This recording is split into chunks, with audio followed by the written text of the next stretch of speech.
The GIUK Gap, the $15 trillion black hole that could kill the global economy.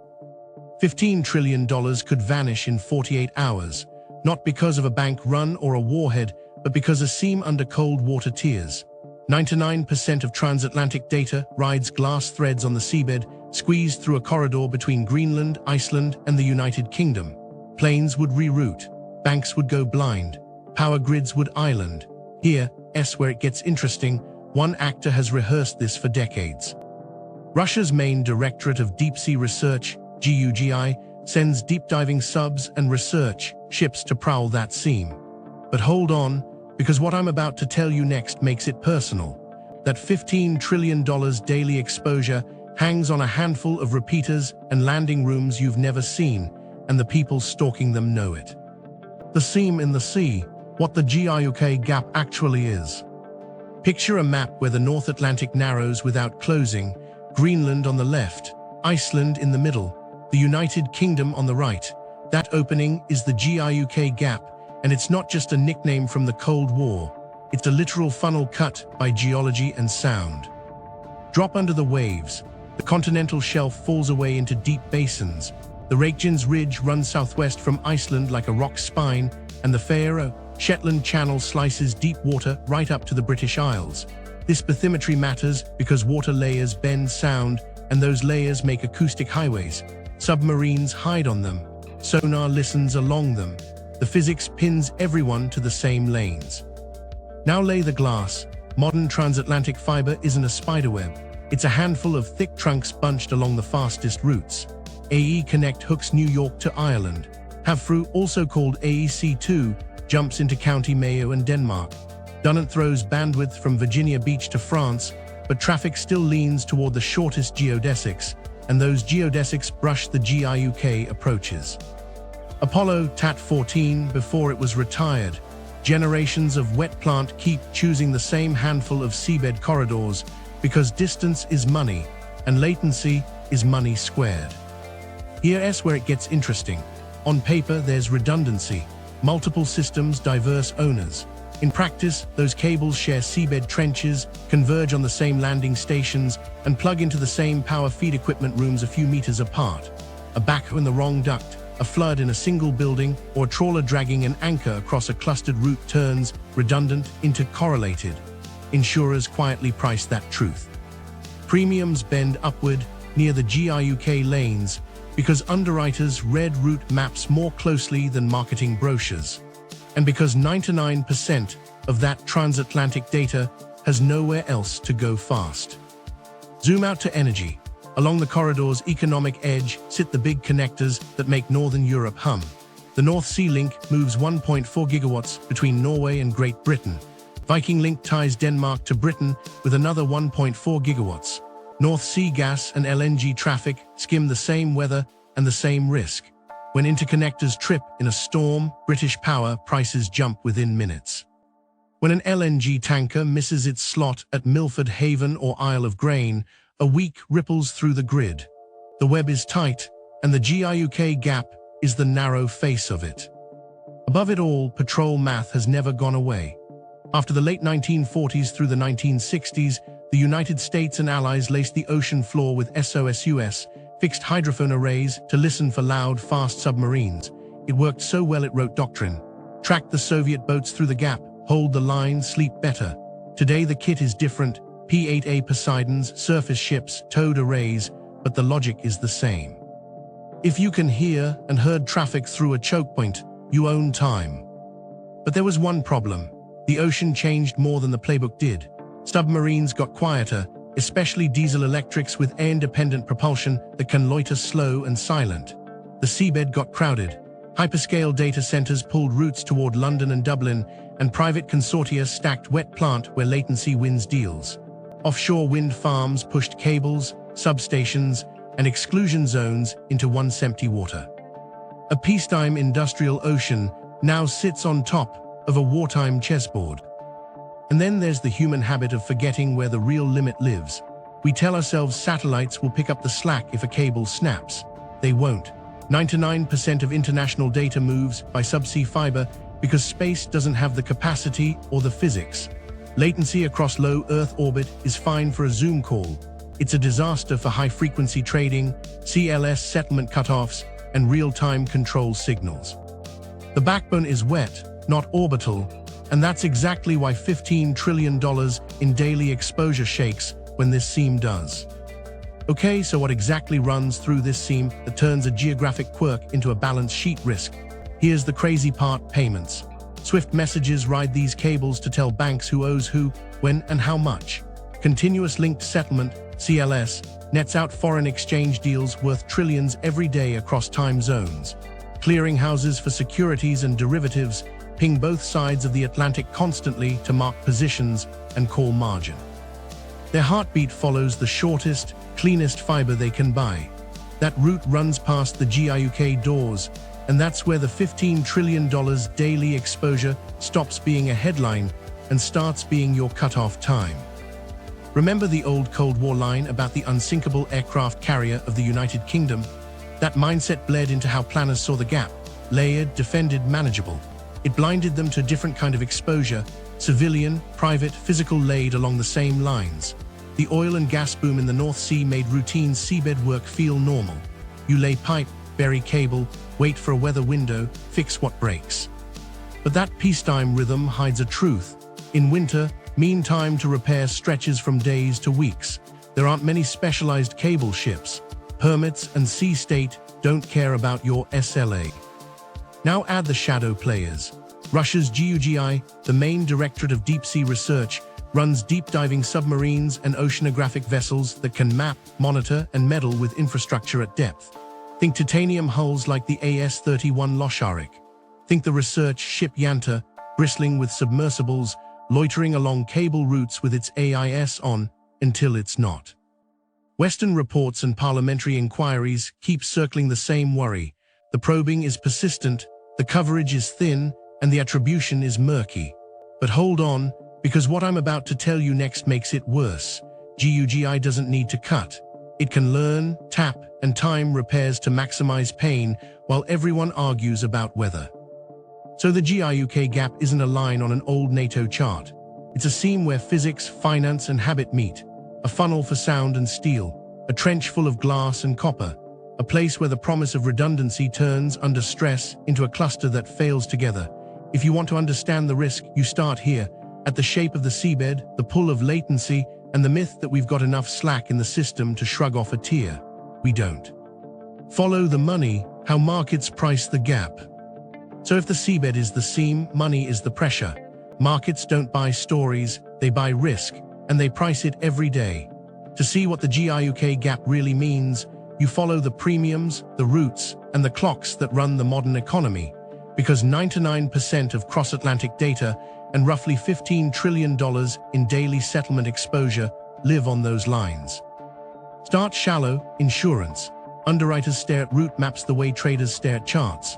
They see clustered fiber corridors hugging the GIUK approaches, cables landing through the same manholes into the same buildings, power feeds sharing rooms with shared backup. They don't argue redundancy on slides, they model correlated failure. That's why outage coverage, business interruption, and even cyber-physical extensions go pricier for assets tied to those lanes. When a cable cut near Ireland takes out two systems because a trawler snags a trench both share, that's not a black swan, that's a priced scenario. Freight tells on itself too. Winter on the North Atlantic adds a weather tax. More risk whispers now ride alongside it. Premiums for ships crossing those latitudes tick up because delay risk is real. Bad sea states stall both cargo and repair vessels. LNG carriers eyeing Milford Haven or Isle of Grain will pay to hedge missing a slot, because missing a slot pushes discharge a week, which moves power spreads. The point isn't drama, it's price discovery. The GIUK gap shows up as basis points. Now drill into the latencies that set spreads. High-frequency desks and cross-venue market makers live and die on microseconds. The shortest geodesics between New York and London track near the gap's approaches, and that's where firms buy capacity. They pay for diverse pairs on distinct systems that, in truth, share a seabed corridor for long stretches. They tune microwave and terrestrial backhaul to shave the last sliver. Here's the thing: when jitter jumps because a route downshifts to a longer detour, the algorithms back off. Quotes widen, depth thins, and volatility feeds on itself. You don't need a total blackout to make money more expensive. You just need noise in the path where price discovery breathes. London's heartbeat gives away the rest. LCH clears interest rate swaps linked to benchmarks that straddle both sides of the Atlantic. ICE clears energy contracts tied to cargoes crawling through the same weather. Clearing houses live on constant pings, variation margin calls, intraday marks, risk snapshots. Miss a window and margins spike to compensate. Dublin's data gravity pulls cloud and fintech platforms into the same corridor, so their backends ride the wet plant too. It's not a plot twist, it's architecture. The data path is the risk path. Okay, numbers. Every business day, banks net foreign exchange through continuous linked settlement, CLS, so settlement risk doesn't eat them alive. Trillions wash through those pipes in 24 hours. SWIFT messages carry the instructions that move that money, plus payments, plus securities legs. Add equities and derivatives clearing, and the power and commodity trades settling against physical flows, and you get a stack that leans toward $15 trillion in daily exposure to timing and trust. Not all of it dies if a cable fails. But hold on, shake timing, and confidence slips. Liquidity gets hoarded, spreads widen, and the cost of money jumps in minutes. Insurers price that hoarding too. War risk clauses carry carve-outs for ambiguous hostile acts. Cyber policies wrestle with physical sabotage on digital infrastructure. After the Nord Stream blasts, exclusions widened. Ambiguity is a cost. If a research vessel loiters near a branching unit and two fibers go dark, nobody wants to be first to say attack. Claims sit, premiums jump, capital steps back. Here's the crazy part. Redundancy can make panic worse. When every risk model assumes failover through the same handful of diverse routes that actually meet in the same landing building, the first cut sends everyone onto the same lifeboat. Congestion spikes, latency surge, and automated safeguards trip in unison. The image of safety, parallel lines on a glossy map, becomes a crowd moving toward one exit. And because 99% of that traffic has to stay wet, those lifeboats fill fast. So markets price the gap with a quiet, rising curve, higher cover in winter, fatter tail probabilities for clustered loss, premiums for low latency capacity on the shortest arcs. They also price the absence, the few repair ships, the long permit clocks, the weather windows that don't care about quarter end. If you want to see it in a single frame, watch a cable repair tender stuck in port while a bomb cyclone pins the GIUK lanes shut. The screen shows wind, the ledger shows basis points. And somewhere, a margin desk breathes faster because a line on the seabed just got longer. 2 lines, 2 futures, a cable and a cargo. Let's make this real. Put your finger on one cable and one ship, and watch how a night in the GIUK lanes can bend both. The cable first. Havfru AEC2 runs a fat pair of fiber pairs from New Jersey to Ireland and on to Denmark, with a branch into the United Kingdom. It's glass in steel, armored near shore, lighter in deep water. Every 50 to 80 kilometers, a repeater wakes the photons back up. Those repeaters sip power sent from the landings, big gray power feed units humming in rooms you never see, behind fences you never notice. The landing stations look unimportant on purpose. Low buildings on windy coasts, a short walk from a beach that hides a billion-dollar artery. Failure isn't dramatic until it is. Anchors and trawls are the everyday killers. A fishing boat drags gear across a trench and scrapes insulation until copper shows. A storm shifts a sandbank and a buried span floats just enough to snag. Seabed landslides do the same damage with fewer human fingerprints. And then there's the deliberate kind, divers, submersibles, or a small unmanned vehicle nosing up to a repeater or a branching unit and giving it a bad day. The mean time to repair sounds calm on a brochure, 5 to 10 days if the weather plays nice. In February, north of Ireland, the weather does not play nice. Now the cargo. Picture an LNG carrier coming down from Hammerfest on Norway's Barents coast.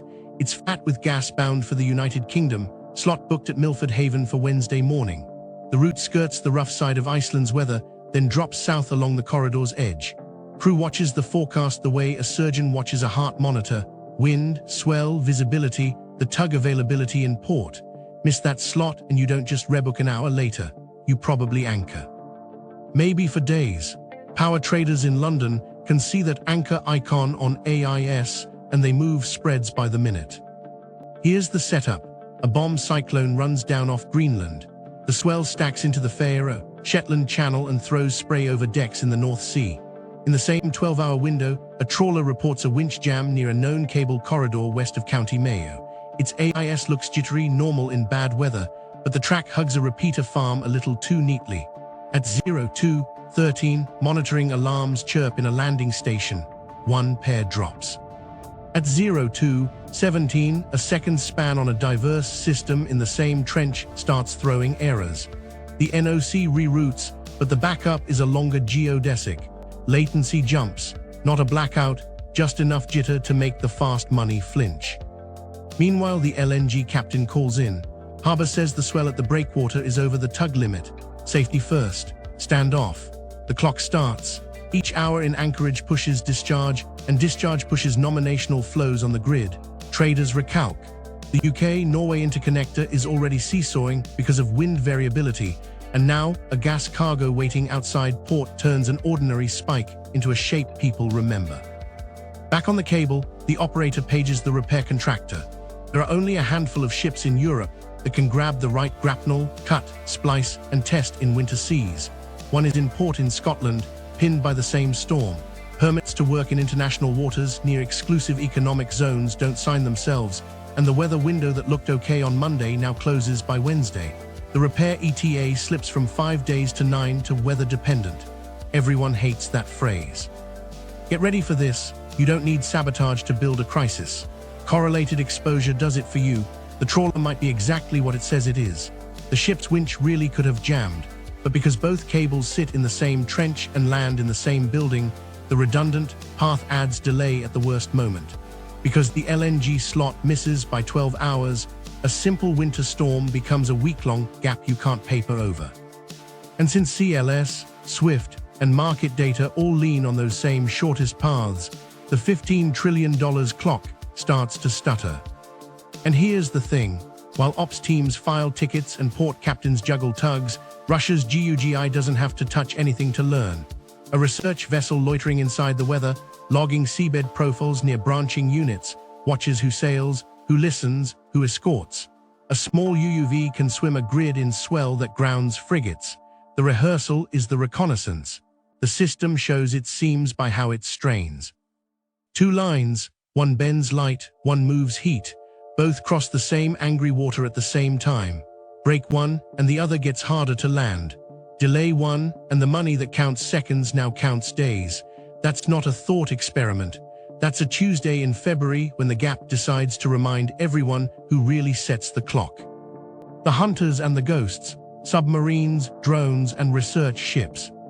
While the cable team hunts a fault and the LNG captain rides out swell, something else is moving under that same sea.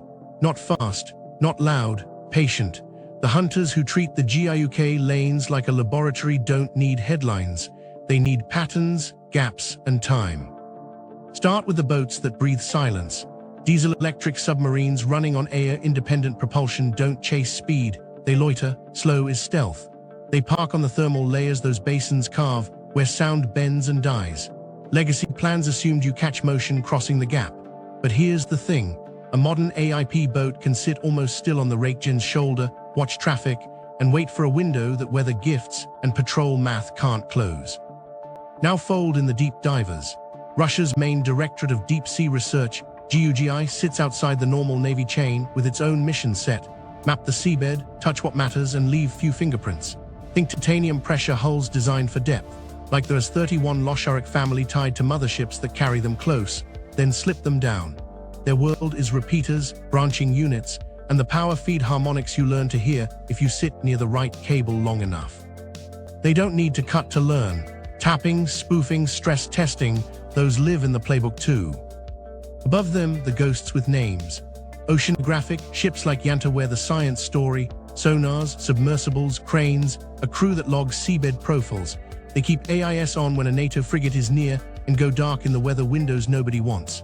You're not gonna believe this, but storms are great camouflage. Bad sea states clear out casual eyes. A hull that can handle it buys time and space to loiter over waypoints that happen to match known trunk lines. Plot twist, you don't even have to touch the cable to create risk. You just have to make operators guess. Uncrewed systems turn that guesswork into a maze. Gliders, small UUVs, and seabed nodes are cheap compared to a frigate hour.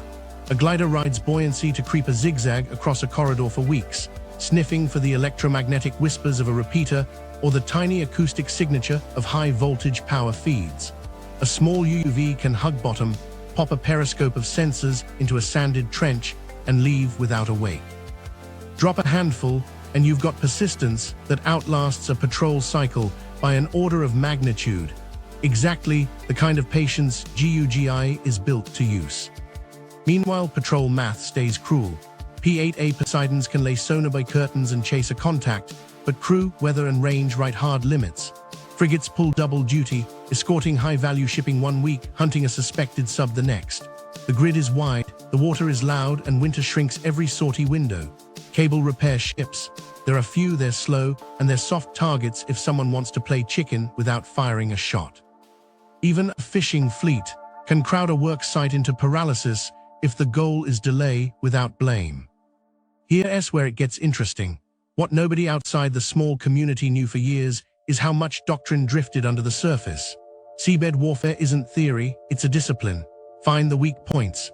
The branching unit where a transatlantic trunk splits shoreward, the repeater farm where maintenance clusters, the landfall where multiple systems feed one room. Map cable signatures so you can come back in the dark. Catalog anchor scars and trawl lines so you can make damage look like chance. And when a crisis hits, use ambiguity like a weapon. If the cut looks like weather and the weather looks like a storm, who escalates first? Dual-use ships amplify the fog. Survey vessels from several flags run legitimate projects: wind farm sighting, pipeline inspection, seabed mapping for science. The same hulls, the same cranes, the same ROV garages can moonlight for a darker sponsor. AIS gaps, spoofed identifiers, or simple silence in a squall turn accountability into a shrug. According to open reports and parliamentary hearings, suspicious loitering has been logged near the GIUK approaches more than once. No proof that plays in court, plenty that plays in wargames. But wait, there's more. The hunters don't just scout cables, they scout the shepherds, sit near the Faroes and watch which airfields spin up when an unknown contact appears. Park off the Murray Firth and time how long it takes a P8 to get on station.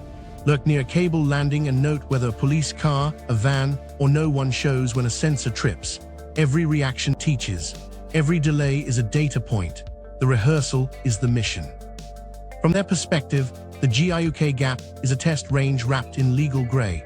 Territorial seas, exclusive economic zones, international waters, each draws a different response. A research ship can tow an array 5 meters outside a line and gather a library of signatures. A UUV can slip under an exclusion zone meant for trawlers. A mothership can drop a deep diver beyond everyone's jurisdiction, then drift innocently while the work happens far below. This was the moment everything changed for planners watching the seabed fill with assets and actors. The ocean didn't get smaller, the tools did. The price of patient presence fell. The payoff of small delays rose. And the gap, once a line you guarded with big steel and loud sensors, turned into a layered puzzle where ghosts can touch glass without leaving a trace you can show on TV. Here's where it gets interesting. The financial stack didn't adapt as fast, so $15 trillion keeps sprinting across a course the hunters now know by heart. Origin of the lie, the Cold War template. Understand why we treat the gap like a guardrail you can lean on. We need to go back to the late 1940s through the 1960s, when the ocean sounded different and the math seemed easy. Submarines then were loud, hot, and fast. Speed made noise, and noise made targets. So the United States and allies laced the North Atlantic with SOSUS, fixed hydrophones on the seabed that could hear a Soviet boat cross the acoustic highways like a truck on gravel. The winds were real. Planners watched bearings paint on paper and believed in lines you could hold. Those early detections did more than protect convoys, they wrote culture. If you could hear a sub in the GIUK lanes, you could judge intent, posture assets, and in a crisis bottle up a fleet. The United Kingdom sat like a hinge. Unsinkable aircraft carrier wasn't just a quip, it was a frame for thinking. Layered defenses from Greenland to Iceland to the United Kingdom would catch anything that mattered. That confidence sank deep. Meanwhile, communications looked redundant because, in a way, they were. Telegraph and early telephone cables crisscrossed the North Atlantic in fat numbers, often laid by state-led or monopoly firms that could afford backup. The map showed plenty of lines, so the mind learned diversity. But here's the thing, those copper-era routes and business models died when fiber arrived. Bandwidth ballooned, owners consolidated, and latency turned routes into race tracks. The old mental model, lots of lines equals lots of safety, stuck around long after the reality changed. Oil and gas work in the North Sea added a second illusion. Fixing things on the seabed looked routine. Divers, ROVs, barges, and weather windows, industrial life ran on schedules. If a pipeline or a telecom cable broke, you called a ship, waited a few days, and patched it. That peacetime cadence bled into strategy. People started to believe the ocean would give you time. Winter would be a nuisance, not a veto. Doctrine froze around those beliefs. SOSUS taught that chokepoints are sensors you can trust.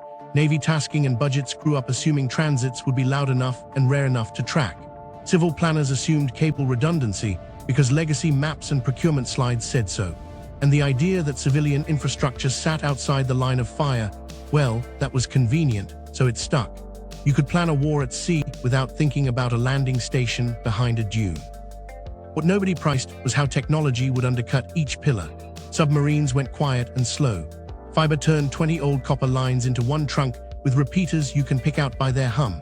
Private consortia drove cables into the same narrow corridors because distance shaved microseconds and microseconds sold services. The unsinkable carrier frame hit a seam full of glass and power feeds. SOSUS still hears, but it hears a different ocean. So the lie didn't come from malice, it came from success. The system worked, so we trusted the template. We kept the language, layers, choke points, redundancy, while the seabed changed under our feet. And by the time the hunters learned the new game, the rest of us were still guarding the old one.